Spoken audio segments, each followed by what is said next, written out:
Bonjour à toutes et tous, bienvenue pour cette table ronde sur donc, la question de l'égalité d'accès aux soins dans les territoires. Alors, c'est un sujet qui est ressurgi de façon assez inattendue puisque les organisateurs ne s'y attendaient pas durant le grand débat au moment du mouvement des Gilets jaunes. C'est un sujet sur lequel les responsables locaux, les élus et les responsables qui sont notamment ici présents sont régulièrement interpellés. C'est un sujet qui est documenté. On estime qu'environ 4 millions de Français connaissent actuellement des difficultés d'accès aux soins pour des raisons d'éloignement des services de santé. Donc c'est un sujet de politique majeure, semble-t-il, et c'est bien pour ça qu'on en parle aujourd'hui.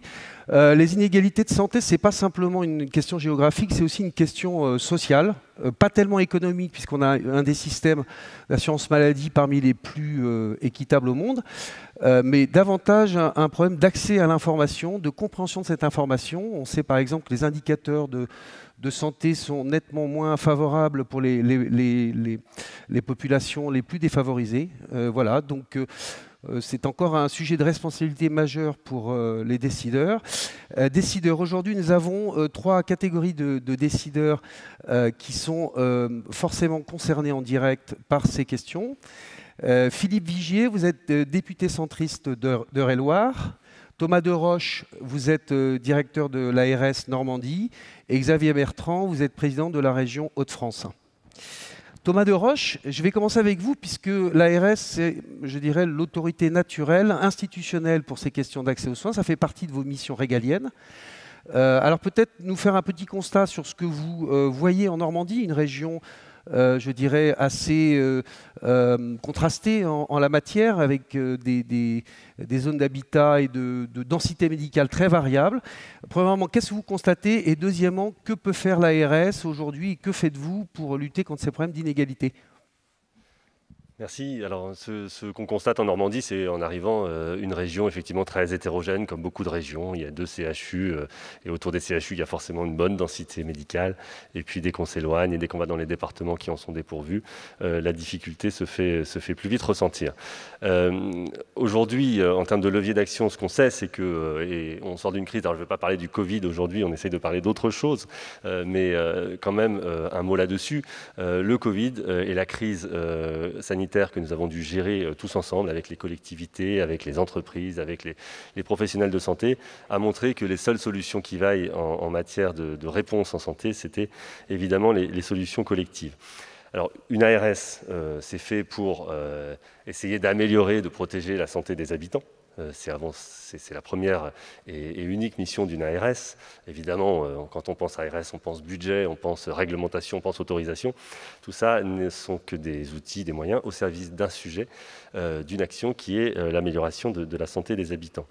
Et l'égalité d'accès aux soins, le thème d'aujourd'hui, c'est l'un des grands défis que l'on doit affronter en matière de politique de santé aujourd'hui. Il y en a d'autres, hein. Il y a également les inégalités de santé. Là aussi, le Covid a été évidemment un rappel de l'enjeu des inégalités de santé dans l'accès justement à du soin et à de bons indicateurs, mais également la perte d'autonomie, dont on va bientôt reparler sur le plan national, qui est un des grands enjeux d'aujourd'hui.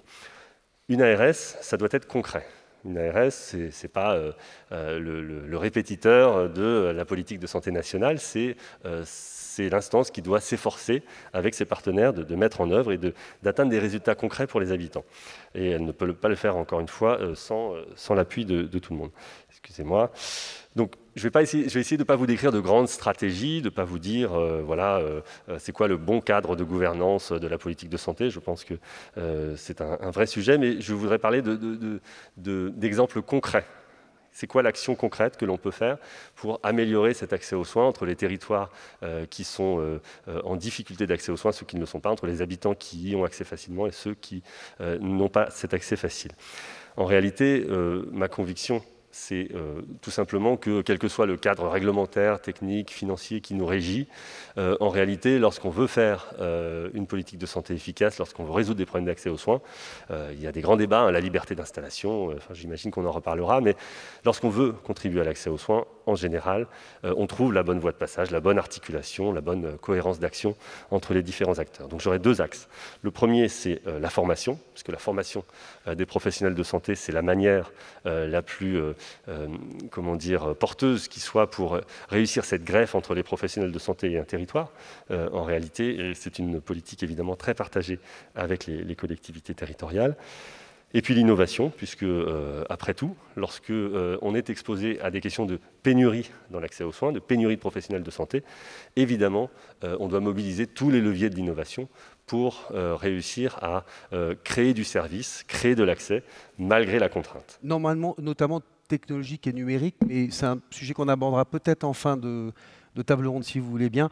Alors, effectivement, vous évoquez une question clé, hein, une question autour de laquelle, je dirais, les gouvernants et les autres tournent depuis longtemps, qui est effectivement liberté ou pas liberté d'installation, contrainte ou pas contrainte, envie ou pas envie des professionnels d'aller sur les territoires. Il n'y a pas de solution. Les aides qui ont été mises en place depuis maintenant une dizaine d'années ont des effets, je dirais, contrastés. Alors justement, qu'est-ce qu'un directeur d'ARS aujourd'hui? Comment vous vous positionnez sur ce sujet, sur lequel on interrogera aussi Philippe Vigier dans la foulée? Alors, très rapidement, parce que j'ai conscience d'être long, on ne sait pas ce que donnerait aujourd'hui le tissu sanitaire, l'offre de soins, s'il n'y avait pas eu les aides dont vous parlez. Je pense qu'elles ont contribué quand même à fixer un certain nombre de professionnels sur les bons territoires. Encore faut-il avoir une souplesse aussi, et c'est à l'État aussi de l'avoir, aux ARS de l'avoir, dans la manière dont on met en œuvre ces aides. On dépasse les clivages de zonage, on sait mettre en place des enveloppes spécifiques pour accélérer les choses. Trois choses sur les leviers d'action. En matière de médecine générale. Ici en Normandie, depuis 5 ans, on a deux facultés qui ont développé une politique qui consiste à faire former les jeunes professionnels de médecine générale directement dans les cabinets de ville. Et ça, c'est essentiel parce que les jeunes, lorsqu'ils sont enfermés dans un CHU, lorsqu'ils sont enfermés dans une métropole, lorsqu'ils ne découvrent pas les territoires, ils n'ont aucune chance de s'y installer, vu quelque part les clichés, les préjugés ou les craintes qui règnent à ce sujet. Donc ici, depuis 5 ans, c'est en place. Il y a des maîtres de stage dans toutes les maisons de santé pluriprofessionnelles et on a labellisé récemment avec les universités 6 maisons de santé universitaires. Ça produit des effets, c'est-à-dire que les internes vont faire des stages dans ces maisons de santé et éventuellement envisagent de s'installer parce que finalement ils découvrent une certaine douceur de vivre ou en tous les cas ils sont souvent accueillis favorablement et vous pensez que c'est un levier qu'il faut continuer à intensifier? Ils découvrent des cadres de vie, des territoires où on a besoin d'eux, où on est plus moderne parfois que dans les grandes villes, où l'organisation est plus sophistiquée, plus diverse, où on fait un cadre d'exercice, on fait plein de choses, du domicile, de la télémédecine, du cabinet. Et lorsqu'il y a des universitaires dans ces maisons de santé, c'est-à-dire des médecins de ville qui ont un pied dans l'université, qui continuent à drainer des étudiants, on revitalise totalement un tissu local. Deuxième exemple, les dentistes. Ici, en Normandie, nous n'avons pas de faculté d'odontologie. Alors on peut évidemment s'en lamenter, on peut se dire qu'il faudrait qu'il y en ait une, et sans doute est-ce un vrai sujet. Simplement, c'est un projet long, compliqué, aléatoire, et en attendant, on peut faire des choses. En attendant, on peut, là aussi, attirer les étudiants normands qui sont dans les facs de Lille, de Paris, de Rennes, leur dire revenez en Normandie, mais avec les régions, avec les collectivités, réussir à leur créer des conditions d'accueil dans les hôpitaux normands, au Havre, à Rouen, à Évreux, à Caen, pour qu'ils puissent y venir avec des professeurs ou des praticiens de dentisterie qui puissent les superviser, avec des bonnes conditions de logement et de transport, et ça, les collectivités y sont très attentives ici, avec des équipements de dernier cri, et par exemple les agglomérations y contribuent, investissent en la matière, et petit à petit on espère, et on est en train d'amorcer la pompe, pour faire revenir plus de dentistes. On a la pire densité de dentistes de toute la France métropolitaine en Normandie. D'accord, merci pour ces deux exemples. Philippe Vigier, vous êtes totalement concerné par ces questions. Vous avez présidé la commission d'enquête parlementaire sur l'accès aux soins, qui a formulé, me semble-t-il, 25 propositions que vous n'allez pas toutes nous présenter aujourd'hui, mais peut-être nous donner alors déjà peut-être un constat, un diagnostic d'ensemble, et puis peut-être les 3-4 propositions qui vous paraissent les plus pertinentes, les plus urgentes à mettre en place. Bonjour, oui, c'est une question très importante. Que l'on soit élu local, que l'on soit en particulier président de région, parce que les régions ont des compétences importantes depuis la loi de 2004 en matière de santé, que l'on soit député, que l'on soit maire, et puis le concitoyen, il voit bien que la désertification médicale s'est installée. En clair, le problème de l'accès aux soins. Vous l'avez dit, monsieur le directeur, il y a le fait déjà des gens qui ne soignent pas, ce qu'on appelle le renoncement à soigner. Mais pire encore, c'est que cette répartition, elle est devenue de plus en plus hétérogène sur le territoire avec un vrai sujet. Il y a des bassins de vie dans lesquels il y a 3 000, 4 000, 5 000 personnes qui n'ont plus de médecin. Tout ça, ça vient de loin. Puis il y a une époque, il faut la rappeler quand même, où on serrait ce qu'on appelle le fameux numerus clausus, qui permet à des jeunes filles et des jeunes garçons qui souhaitent un jour devenir médecin de passer de première en deuxième année. Les choses ont été faites, on a doublé les chiffres, on est à plus de 8 000 par an. Et pour autant, il y a une chose qu'il faut bien que chacun comprenne. En 2020, il y a un peu plus de médecins qu'en 1980, mais le nombre d'heures de médecine disponibles est 30% inférieur à celui qu'on avait en 1980. Il faut le comprendre, c'est un fait sociétal, il est là. Alors après, il y a des blocages. Alors moi, j'ai essayé, au travers de cette commission, 25 propositions sur 27 à l'unanimité, vous voyez, quelles que soient les sensibilités politiques confondues, de voir comment on pouvait changer les choses. Alors, il y a des mesures à court terme, de bon sens. Xavier Bertrand, lorsqu'il était ministre de la Santé, avait déjà initié cela. Un médecin retraité qui travaille, il repaye des cotisations sociales. L'exonération totale, ça serait une solution. Un interne en médecine qui n'a pas passé sa thèse, qui a terminé ses études, il ne peut pas s'installer. C'est une dérogation qu'il faut obtenir de l'ARS. Je l'ai obtenue pour 5 médecins dans mon département.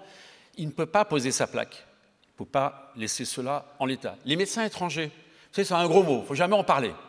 Il y en a plus de 40 000 en France, c'est-à-dire qu'ils sont très utiles pour faire tourner nos hôpitaux.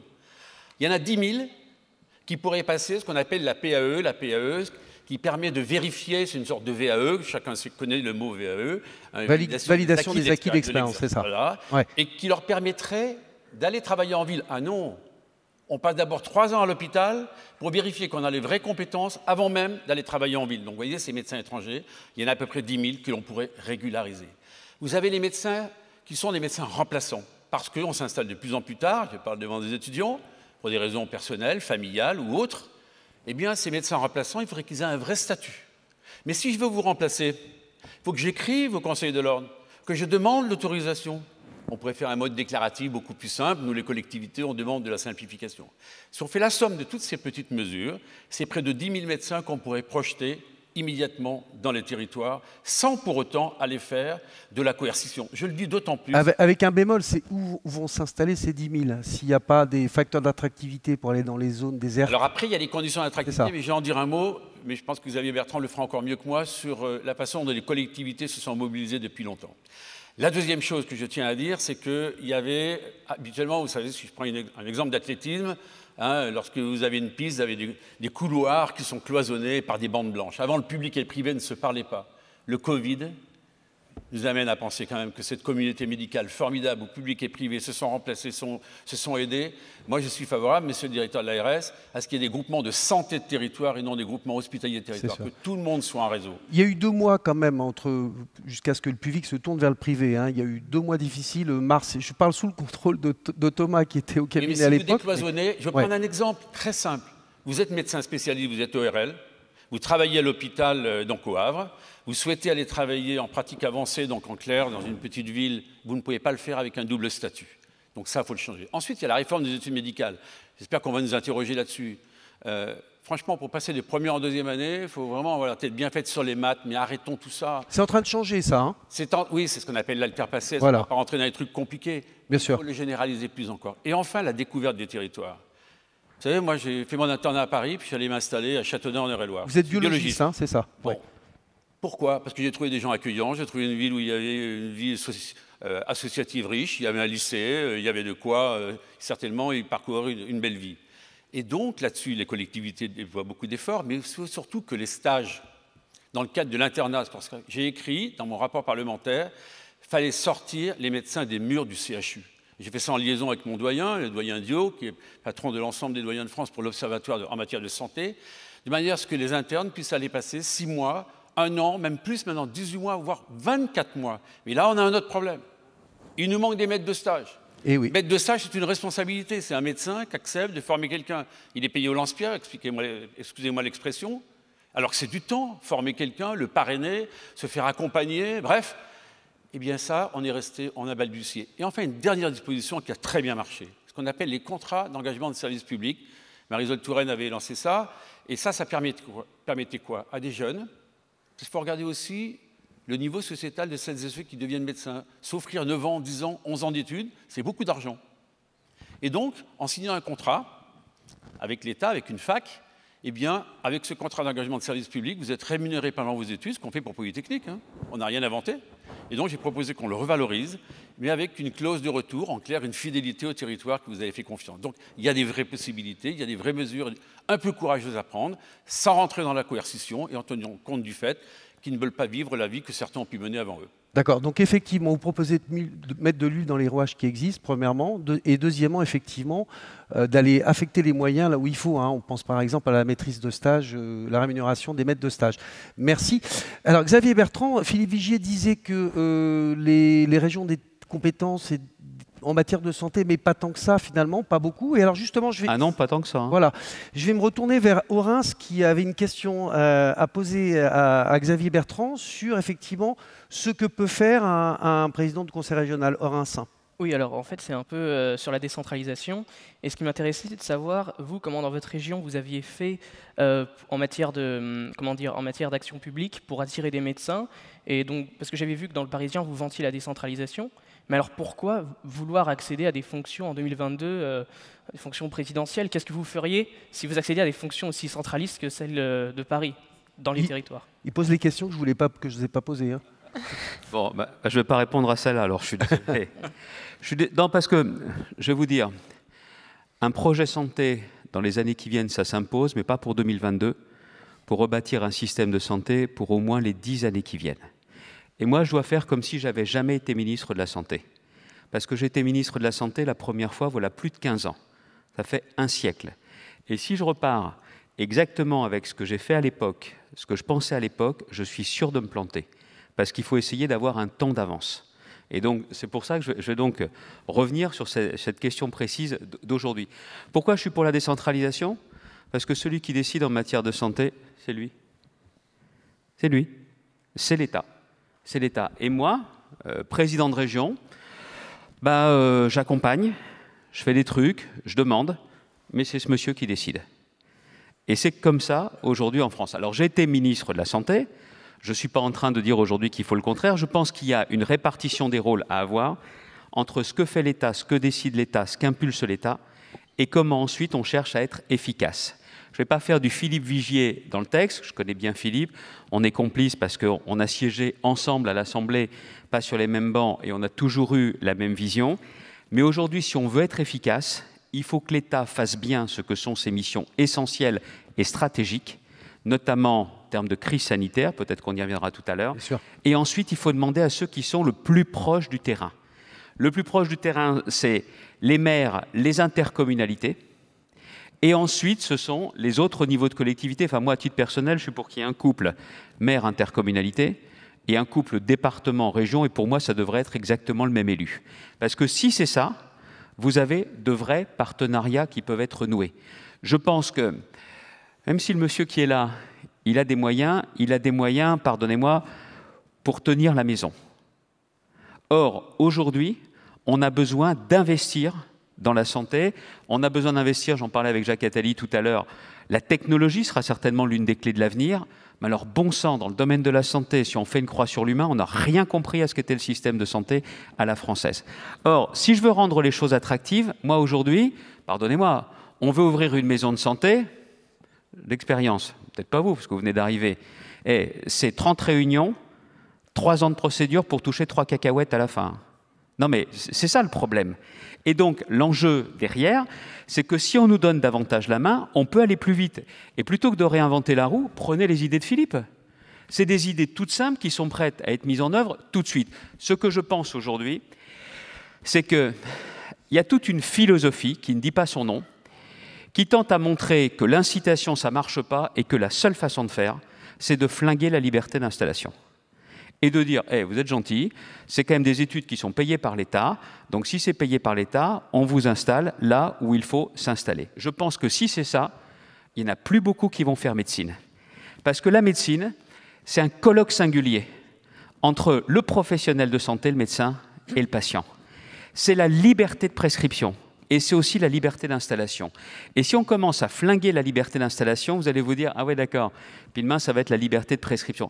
Je fais plus ce métier de la même façon. » Et je pense que s'il n'y a pas la liberté de choix, ça ne marchera plus. Vous avez formulé une proposition qui n'a pas été relevée pour l'instant par les pouvoirs publics, c'est de prendre une partie de l'enveloppe de ce qu'on appelle l'ONDAM, hein, l'objectif de dépenses d'assurance maladie, de le donner aux régions. Oui, je vais plus loin parce que je pense aujourd'hui que si vous voulez organiser, il y a une question de financement. Moi, ma conception aujourd'hui, j'ai varié parce qu'en 2004, il y avait une réforme d'assurance maladie. 2004, vous voyez la préhistoire. Hein. Ils n'étaient pas nés. Hein. C'est ce que je pensais. Presque. 2004, c'est à l'époque Pierre Méhaignerie qui a cette idée de développer des ORDAM, c'est-à-dire des objectifs régionaux de dépenses d'assurance maladie. Et à l'époque, je lui dis oui, mais on a déjà besoin de tenir le système d'assurance maladie, d'avoir de vraies perspectives. Et si on fait ça, comment on évite la disparité entre les régions? Je ne veux pas, par exemple, qu'il y ait une région, par exemple, plus riche, qui pourrait mieux rembourser que dans une autre région. Donc il faut se mettre d'accord, le niveau de prise en charge, il est le même. En revanche, on pourrait très bien imaginer qu'il y a une part de l'objectif national des dépenses d'assurance maladie qui soit affectée aux régions à une condition. C'est que si elles ont une partie du budget de l'État, elles s'engagent, elles, à mettre plus d'argent. C'est-à-dire pour ne pas faire mieux avec le même argent, pour s'engager à mieux financer. Et dans ces cas-là, qu'est-ce que l'on fait? Il y a toute la médecine de proximité. Et j'aime bien l'idée de passer des groupements hospitaliers de territoire, les GHT, aux GST. C'est là tout l'enjeu. Vous avez la possibilité au niveau régional d'expérimenter un décloisonnement, c'est-à-dire qu'on soit sûr que médecine de ville et médecine d'établissement se parlent, que le public et le privé bossent ensemble, et puis surtout, on pourrait mettre le paquet sur la prévention. La prévention, on fait des superbes discours là-dessus, mais la prévention, aujourd'hui, elle en est encore qu'à ses balbutiements. Donc c'est la raison pour laquelle je pense que si on a non pas l'État qui se désengage, mais l'État qui fait un partenariat avec des collectivités comme les régions pour pouvoir justement mettre davantage d'argent, je pense qu'on a un système plus efficace. Et peut-être que je me trompe, peut-être que ça ne marcherait pas. Alors il y a un truc à faire, une expérimentation. Les Hauts-de-France sont candidats. Voilà. Non mais, parce que peut-être qu'il y en a certains que la santé n'intéresse pas trop. Les régions aujourd'hui ont 3 compétences principales. L'économie, l'emploi, la formation, les transports et les lycées. Ça, ce sont nos compétences obligatoires. La santé, honnêtement, une région déciderait de ne pas mettre 1 euro, elle ne met pas 1 euro, elle n'est pas obligée de le faire. Mais aujourd'hui, je pense que si on veut être plus efficace, il faut qu'on nous donne davantage la main à une condition, c'est que ce soit une main qui accepte de financer davantage.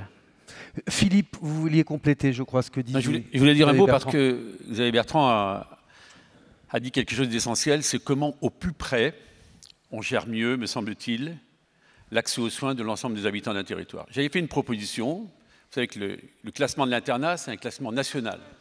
J'ai proposé l'internat régional.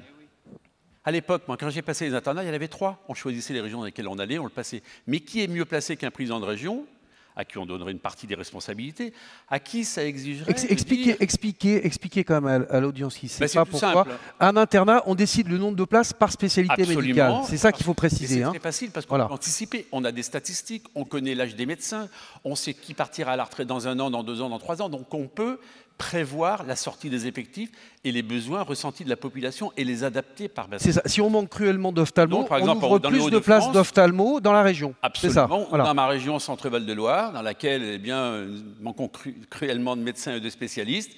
On sait que là maintenant nous sommes à 220 étudiants qui passent en 2e année, on pourrait passer à 280 ou 300. Alors ce sont des mesures à moyen et à long terme. Mais ça veut dire que si on associe les régions, c'est-à-dire qu'on les incitera peut-être plus à verser des indemnités de transport pour que les internes qui vont faire 100 km, 200 km puissent être pris en charge, plus à construire des logements pour les accueillir. C'est anormal qu'un étudiant en médecine, il paye un logement à la ville universitaire et un 2e logement là où il a son internat. Toutes ces mesures-là sont des mesures d'accompagnement. Je voudrais dire un mot du numérique et de la télémédecine. Regardez avec le Covid ce qui s'est passé. On en parlera juste après. Oui, mais c'est vraiment un sujet majeur. Pourquoi ? Parce que c'est l'accès aux soins. Regardez ce qui s'est passé dans les EHPAD. S'il n'y avait pas eu la télémédecine, qui tout d'un coup a explosé, on a eu jusqu'à 1 million de consultations au jour. Heureusement, on a déploré 31 000 morts. Mais s'il n'y avait pas eu cette télémédecine, qui est un vecteur formidable, où on évite du transport, donc sur le bilan carbone, il est très positif. On évite des encombrements, d'attente dans les hôpitaux, dans les salles d'attente des cabinets. Bref, bien voyez, là encore, ce n'est pas contre vous. Mais l'État central, la Direction générale de l'offre de soins, à qui j'avais expliqué qu'il fallait ouvrir les vannes du numérique, c'était porte fermée, porte close. Mais dis pourquoi. porte close pour des raisons que vous pouvez comprendre, parce qu'il fallait surtout... Lesquelles? Je vous rappelle quand même que 2 milliards sont sur la table là avec le secteur de la santé pour le numérique en santé. On dirait que la leçon a été comprise. Mais oui, le problème, d'accord. c'est où mettre Mais les sous. il a fallu cette crise pour qu'elle devienne un révélateur. Le vrai sujet, c'est que si vous ouvrez les vannes, c'est des dépenses en plus. Bien sûr. Et le problème qu'a notre système de santé, je l'ai connu également, ce sont les contraintes budgétaires. Et que le patron de Ségur, c'est Bercy. C'est ça le fond du problème. Or, dans les années qui viennent, même si vous pouvez avoir des dépenses plus efficaces, plus efficientes, plus pertinentes, celui qui vous dira que dans les années qui viennent, on dépensera moins pour la santé, c'est soit Pinocchio, soit un dangereux personnage. Thomas, je vous embête. Un mot, parce que, comme Xavier Bertrand m'a repris, il a bien fait sur le fait que c'est un problème de coût. Mais regardez la prévention. La prévention, quand vous regardez le budget, on verra le budget 2021, nous le connaîtrons dans quelques jours. Sur le budget 2020, maintenant, la Commission des affaires sociales a prêt de passer aux finances, donc ça permet de bien comprendre comment ça marche. En 2020, par rapport à 2019, c'était moins 18%. Mais quand vous mettez moins d'argent en prévention, le curatif coûte plus cher. C'est un rapport de 1 à 5. Bien sûr. 1 euro mis sur la table, ça évite 5 On euros ne va pas de aborder dépenses ce en sujet du financement, parce que ce n'est pas le thème aujourd'hui, même si c'est concomitant. En revanche, Thomas Deroche, je vais vous embêter un petit peu, mais c'est pour revenir sur la crise du Covid. Les ARS, alors pas spécialement la vôtre, hein, bien entendu, d'ailleurs vous n'y étiez pas encore, ont été particulièrement critiqués, notamment par certains responsables régionaux, dont un ici présent, me semble-t-il, notamment par rapport effectivement à l'organisation de la fluidification des consultations Covid, etc. Est-ce que vous sortez, je dirais, les ARS délégitimés de cette crise? Et est-ce que vous verriez bien piloter une région avec un président de région comme Xavier Bertrand qui aurait des sous à mettre en concurrence éventuellement avec vous? Alors, moi, je vais quand même en profiter pour revenir sur quelques points, Bien sûr. puisque effectivement, il a été beaucoup question là de gouvernance, de structuration, de pouvoir, etc. Moi, ma conviction, encore une fois, je la répète, c'est qu'on a tous les leviers en main aujourd'hui pour agir de manière absolument décloisonnée, concertée, partenariale et transgresser un certain nombre de barrières aujourd'hui qui semblent toujours présentes. Alors peut-être ça et là. C'est une question quand même d'état d'esprit. Et je pense que, par exemple, sur ce thème de l'accès aux soins qui nous occupe aujourd'hui, en réalité, la contrainte budgétaire ne joue pas. C'est-à-dire que nous sommes précisément à la recherche dans tous les territoires de porteurs de projets. C'est les acteurs de santé qui peuvent nous aider là-dessus. C'est personne d'autre. C'est eux qui ont les solutions. Et dès qu'on trouve ces projets-là, on les accompagne, et on les accompagne en général. Oui, il faut les rémunérer. État, collectivité. Il faut les reconnaître aussi, ces porteurs de projets. Bien sûr. Ils déclarent qu'ils souffrent de l'anonymat, du fait que quand ils appellent l'ARS, ça met... Mais soyons concrets, soyons concrets, effectivement. Nous sommes en Normandie. En Normandie, vous avez des territoires, je pense par exemple au sud de la Manche, Saint-Georges-du-Rouellais, plus de cabinet médical, plus rien, plus d'offres de soins, plus de médecins traitants pour les habitants. Des infirmiers commencent avec leur maire à se dire « tiens, nous sommes face à cette problématique, ça devient dangereux, on pourrait faire autrement ». Ils contactent, et c'est tout l'esprit des CPTS qui aujourd'hui émergent et qui ne sont pas des structures. Les CPTS, c'est juste des manières de se parler entre professionnels de santé qui émergent et qui se disent « tiens, il y a des médecins un petit peu plus loin, ils sont prêts à nous venir en aide, mais ils ne peuvent pas, ils n'ont pas le temps de se déplacer. On va créer un cabinet à Saint-Georges-du-Rouellais, infirmiers, avec les infirmiers de Saint-Georges-du-Rouellais dedans, les patients pourront y venir, et ils seront consultés à distance, mais assistés par un infirmier dans tous les actes pour qu'ils aient un accès aux soins réel. Ça coûte de l'investissement, ça coûte de la coordination, ça coûte des professionnels pour gérer cette structure. Est-ce qu'il a été question, dans l'accompagnement de ce projet-là, de délai? Est-ce qu'il a été question de problématiques de financement? Absolument pas, absolument pas. Donc ce type de projet-là, nous, on cherche qu'une seule chose, c'est à ce qu'il diffuse sur tout le territoire et ce qu'il en est partout. Et je pourrais vous en citer beaucoup. Vous voulez être animateur de projets, d'ingénierie, vous voulez faire aider à l'ingénierie, vous ne voulez pas simplement incarner une autorité administrative, si je comprends bien. C'est parce que l'époque commande que nous soyons au rendez-vous maintenant. C'est-à-dire que tant qu'on sera effectivement dans des sujets de structuration du qui fait quoi, etc., on n'aura pas l'énergie et la vitesse nécessaires pour traiter les sujets qui se présentent maintenant. Philippe Vigier, vous vouliez compléter rapidement, si vous voulez bien. Après, on va passer à autre chose. Non, mais nous avons monté une CPTS qui marche très bien.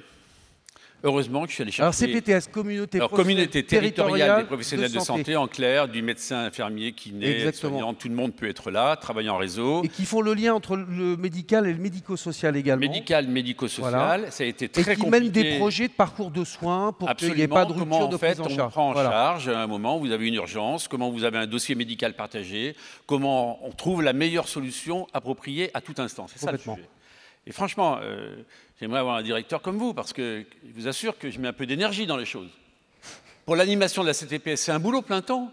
Il a fallu que j'aille voir le président de la mutualité sociale agricole de ma région, qui a financé le poste. Je n'arrivais pas à le faire financer par l'ARS de ma région.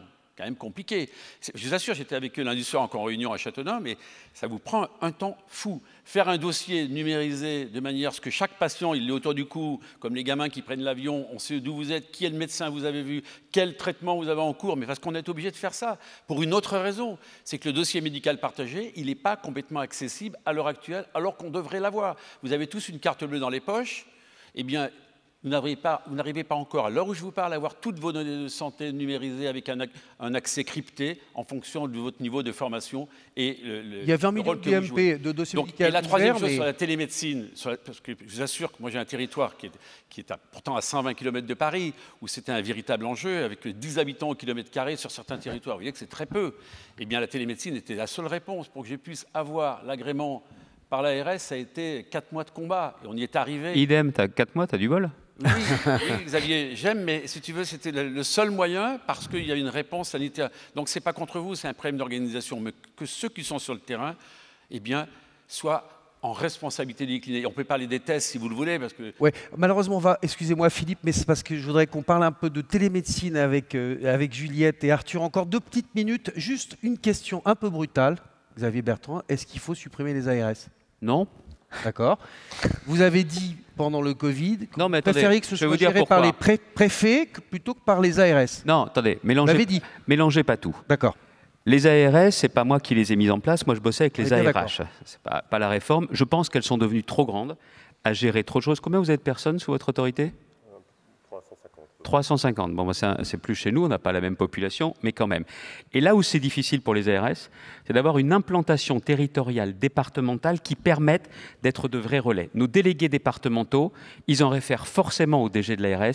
Il n'y a pas toute l'autonomie nécessaire. C'est-à-dire qu'on a un problème de réponse rapide. Et vous ne m'enlèverez pas de l'esprit qu'il y a quand même la question de la contrainte budgétaire qui n'est pas nouvelle, que même moi, ministre de la Santé, sur des réformes, j'ai imposé aux ARH. Donc il y a quand même cette question de contrainte.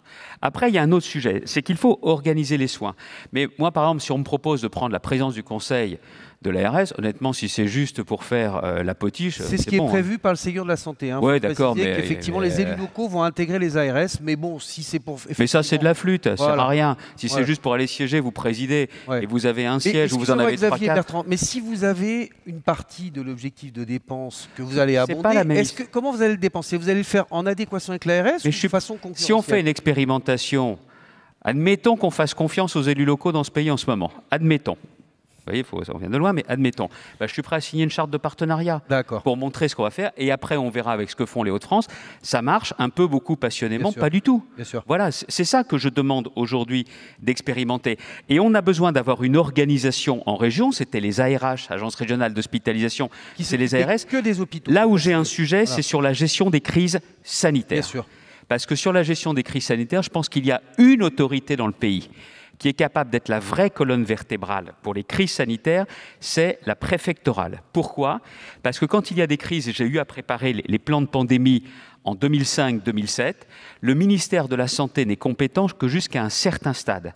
Parce que très vite, les problèmes sanitaires débouchent sur des problèmes d'organisation du pays, une dimension économique et sociale. Et le ministère compétent pour ça, c'est le ministère de l'Intérieur. Et donc la préfectorale. Et je pense d'ailleurs, je vais même plus loin, c'est pas normal que le champ de l'éducation échappe aussi à la sphère du préfet. C'est-à-dire qu'il doit y avoir un représentant de l'État dans un département et dans une région, c'est le préfet. Et je pense que c'est cette organisation sanitaire, le pilotage doit revenir au préfet. J'ai eu de la chance dans ma région, c'est que remarquable DG d'ARS, un remarquable préfet de région, et donc On a réussi à avoir un temps. Oui, mais sauf que si vous avez 2 pilotes qui n'ont pas tout à fait la même vision des choses ou qui n'ont pas tout à fait le même GPS, alors là, c'est le bazar. C'est sûr. C'est ça aussi le fond du problème. Merci Xavier. Alors, il nous reste 6 minutes. Je me tourne vers vous, Arthur et Juliette. Alors, vous aviez des questions sur le même domaine qui est un des enjeux, semble-t-il, hein, des questions d'égalité d'accès aux soins. En tous les cas, tels que vous le voyez vous. Alors, Arthur, peut-être déjà la première question sur la télémédecine. Oui, exactement. On a vu son développement s'accroître dernièrement, notamment avec le confinement. Est-ce que pour vous, la télémédecine, c'est ce qui va permettre l'égal accès aux soins sur tous les territoires? Est-ce que c'est la martingale? Alors, qui veut commencer? Thomas. Ce sera rapide. La télémédecine, en tout cas, ne doit pas aboutir à ce que, lorsqu'on est habitant de la Creuse, sa solution d'accès aux soins, ça soit d'appeler une plateforme avec des médecins parisiens pour répondre aux problèmes. Parce que là, on aura tout perdu. En réalité, la télémédecine, ça fait partie de la palette des réponses, mais ça doit être inscrit dans une logique territoriale, c'est-à-dire vous avez un besoin de soins. Il ne peut pas être satisfait dans un cabinet où, à la limite, il peut être pratiqué en télémédecine, où on est en période d'épidémie et vous n'avez aucun intérêt à circuler.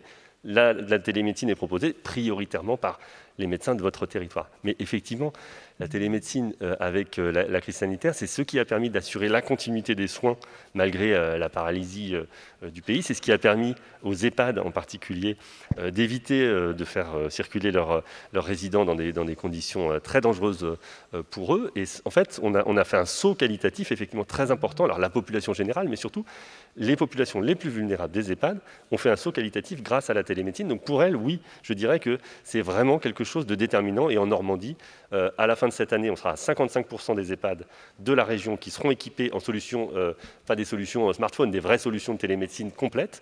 Et à fin 2021, 100% des EHPAD seront équipés de ces solutions-là. Et je pense que c'est effectivement déterminant. Il y a plein d'autres enjeux. La télémédecine peut être mise au service aussi de l'urgence.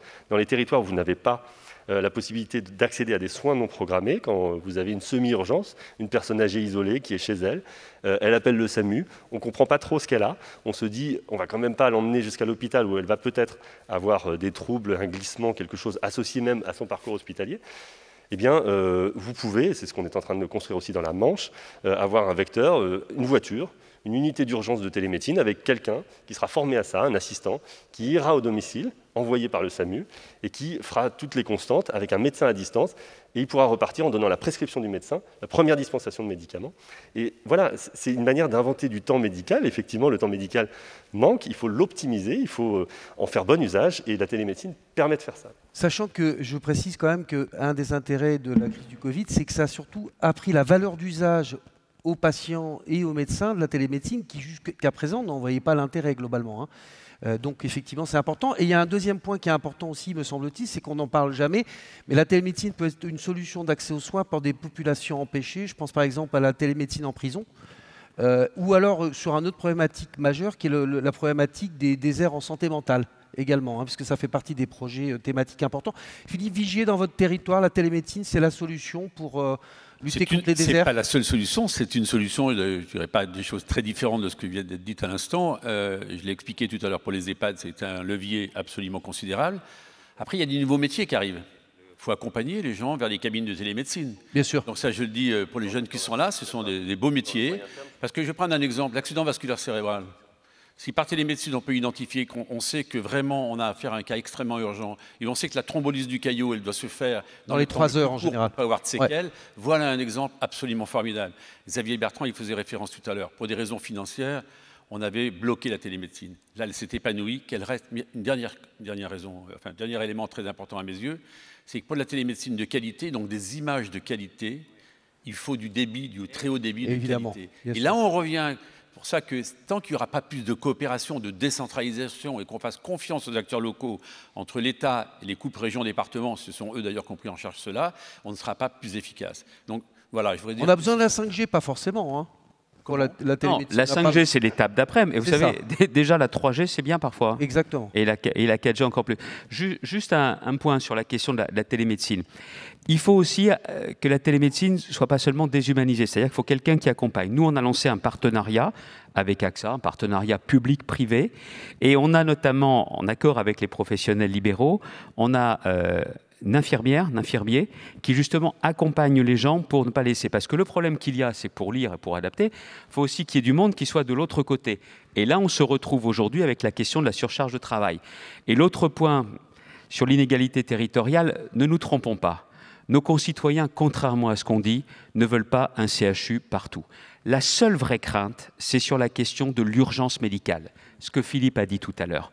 C'est l'accident cardiovasculaire, c'est effectivement l'urgence absolue. C'est ça le fond du problème. Et je pense que tant qu'on n'investira pas dans des points d'urgence de proximité, on ne comprendra pas que les gens ne réclament pas tout ça. Là où il y a une difficulté psychologique, c'est la question des maternités, de l'accouchement, parce qu'on attribue ça à de l'urgence, mais c'est la question des points d'urgence qui, sur notre territoire... C'est la fameuse gradation des soins qui est exactement. Et le dernier point sur l'inégalité, n'oublions pas qu'il y a beaucoup de Français qui renoncent à des soins, c'est pas parce qu'ils sont loin, c'est parce qu'ils n'ont pas les moyens. Et ça, cette règle-là, un système égalitaire. Elle n'est pas prête de s'éteindre. Égalitaire, bien souvent, sur le papier. Vous savez que même si le reste à charge est en train de légèrement diminuer, que ce soit sur certains soins, notamment les soins dentaires, c'est l'une des principales causes de renoncement ou de retard. Ça sera fini en 2022, normalement. Oui, mais toujours est-il qu'il y a des soins aussi, vous le savez, qui sont particulièrement onéreux. Et cette question de justice sociale ne peut pas nous échapper. Excusez-moi, Xavier, juste une question de Juliette pour terminer sur la télémédecine, parce que c'est bien joli la télémédecine partout, mais ça pose quand même une question majeure. Moi, j'ai quand même plutôt répondu, mais je me demandais comment garantir la qualité du suivi d'un patient à travers un écran, finalement. Alors, il n'y a pas de médecin, mais Thomas Deroche, vous avez travaillé dessus, bien sûr. Je pense qu'à travers nos différentes interventions, les réponses ont effectivement été apportées. Ça dépend du patient. Le patient, il peut avoir un âge très divers, il peut avoir des capacités très diverses. Il y a un moment où son état de santé peut nécessiter qu'il soit de toute façon accompagné. Et la qualité, effectivement, elle ne doit pas être rendue... L'objectif de qualité doit être le même pour tous, mais les moyens pour parvenir à cette qualité ne doivent pas être le même pour tous. Et parfois, effectivement, dans les EHPAD ou pour des populations vulnérables, il faut absolument que la télémédecine soit faite avec quelqu'un à côté de la personne qui l'accompagne. Il va falloir renforcer de traduire les protocoles de consultation à distance. Il faut encore les construire. Il y a une société savante qui s'en occupe, mais il n'y a pas encore beaucoup de documentation là-dessus. Il faut que les médecins, les infirmières, tout ça, ils aient quand même des repères, globalement. Ça phosphore énormément en ce moment, parce qu'on a fait un saut. Alors peut-être un dernier mot, mais super rapide sur ce sujet. Je suppose que chacun a des choses à dire, mais après on est obligé de conclure, malheureusement. Philippe? Oui, on est en train de protocoliser, comme on dit, de manière à ce qu'on apporte le meilleur accompagnement. Moi, ce que je souhaite simplement, c'est que partout sur le territoire national, métropolitain et d'outre-mer, face à une situation, on ne peut pas mettre partout la chirurgie, des maternités, la chirurgie cardiaque, par exemple. Non, ce qu'il faut, c'est la meilleure prise en charge possible et vous acheminer au travers d'un parcours de soins là où on apporte la vraie réponse médicale. Et c'est là où on a tellement d'efforts à faire. Merci. Xavier, Bertrand, sur la qualité de la télémédecine, en tant que coopérateur avec AXA, on s'en préoccupe forcément. Oui, mais attendez, moi je ne mets pas tous mes œufs dans le même panier. D'accord. Il y a le partenariat avec AXA, il y a d'autres opérations de télémédecine. J'essaye de voir justement ce qui est le plus performant en termes de qualité et d'appropriation par les professionnels de santé et par les patients. Non, ce que je crois, c'est que les sujets dont on a parlé de qualité, d'organisation des soins, qu'est-ce qu'on recherche? Davantage d'efficacité. Et on est complètement raccord avec l'enjeu justement de ce forum, ce que cherche à faire Jacques avec toutes ses actions, c'est une logique de bienveillance, c'est tous ces métiers de la vie, tout ce qui tourne autour de cela. Ce n'est pas des concepts philosophiques, je pense que c'est quasiment un nouveau projet de société. Et peut-être est-ce parce que j'ai été ministre de la Santé, Philippe aussi, tu as toujours été investi là-dedans.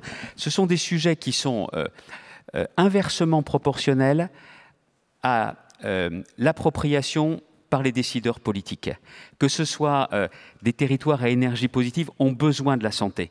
Et quand on s'apercevra que ce n'est pas seulement une dépense, la santé, que c'est ce qu'il y a de plus cher aux yeux de nos concitoyens, et ce n'est pas parce qu'on est encore dans une crise que je dis cela, que c'est aussi un investissement, que ça permet justement de profiter de la vie, de vivre plus longtemps, mais de vivre plus longtemps en meilleure santé, c'est ça la véritable inversion des valeurs qu'il faut par rapport à des valeurs, il faut savoir compter dans la vie, qui sont avant tout aujourd'hui des valeurs qui sont bien souvent comptables et budgétaires. L'argent a pris le pas sur la place des gens. Et je pense que c'est cette inversion à l'occasion de cette crise qu'il nous faut imposer. Ce pourrait être une profession de foi politique pour une élection. Hein. Merci à tous les trois. Pour un président de région, c'est ça que vous vouliez dire. Exactement. Merci à tous les trois, on vous applaudit.